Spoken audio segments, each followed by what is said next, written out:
ஸ்ரீ ராமகிருஷ்ணரின் வாழ்வின் இறுதிக்கால கட்டத்தில் அவர் தனது உடல்நிலையை விடவும் தனது சீடர்களின் எதிர்காலம் மற்றும் அவர்கள் செய்ய வேண்டிய கடமைகளைப் பற்றியே அதிகம் சிந்தித்தார். குறிப்பாக நரேந்திரரின் ஆற்றலை அவர் முழுமையாக அறிந்திருந்தார்.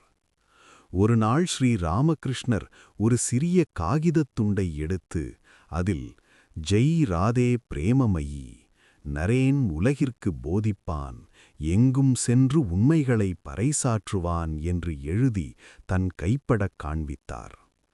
தனது குருவின் இந்த தீர்க்க தரிசனத்தைக் கண்ட நரேந்திரர் மிகுந்த அடக்கத்துடன் அதனை மறுத்தார்.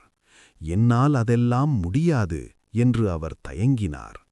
அதற்கு ஸ்ரீ ராமகிருஷ்ணர் தீர்க்கமாக, உனது எலும்புகள் கூட இதை செய்யும், நீ செய்தே ஆக வேண்டும்.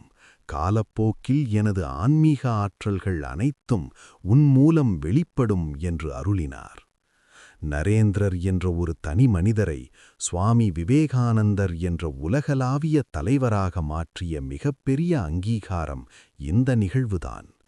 குருவின் சொல்லே வேதவாக்காக அமைந்து பிற்காலத்தில் சிகாகோ முதல் உலகம் முழுவதும் வேதாந்தத்தின் ஒலியை விவேகானந்தர் முழங்கச் செய்தார்.